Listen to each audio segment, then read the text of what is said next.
Sa mga bagong practitioners na pumasa ng real estate board, I think napaka-importante na maintindihan ninyo ang kaibahan ng practitioners noon ng mga 1990s kumpara sa ngayon. Ano ang nag-iba? Number one, ang dami ng real estate brokers ngayon. Ang lisensyado nung mga 1989 nung nag-umpisa ako, nasa DTI pa ang aming lisensya. Ngayon, nung 2009, pinasukan na ng PRC, we are now PRC accredited.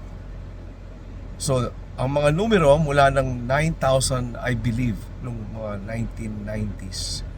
Ngayon, mahigit na tayo, nalalapit na tayo sa 100,000. But nahalo dyan ng mga appraiser also, no? At mga actual practitioners na brokerage.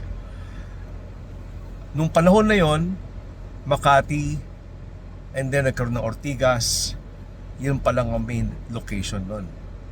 Wala pa nung ganong Philinvest Corporate City, wala pang Madrigal Business Park, wala pang MOA, okay, wala pang sa condominium naman, wala pang Rockwell, wala pang BGC, wala pang MOA again, wala pang Centris. Hindi pa lumalabas sa mga development noon, nandito lang. Lahat yan nag-iba nung nag-expand ang mga infrastruktura sa road infrastructures. Nagkaroon tayo ng mga C5, C6, nagkaroon tayo ng NLEX connectors, nandiyan na yung TPLEX, SCTEX. Ano pa nangyari? Dumami rin ng mga developer. Aside from Ayala, na ito na yung mga mahuhusay ngayon ng mga Rockwell Land, ang DM Consumi na dating contractor, naging developer na rin.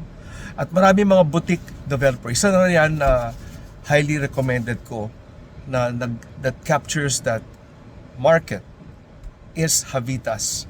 You know, they're catering to that leisure market, which is the Airbnb, which is a big demand na hindi pa naiintindihan ng ibang mga investor. So, yun pa lang para maintindihan ninyo, no, ang nangyayari. Kasi lahat ng history you have to understand in order to understand what's going on now sa actual real estate. All right? History, repeats itself, or history must be understood to understand what is current. So, yun na muna for now. Have a great day and good morning.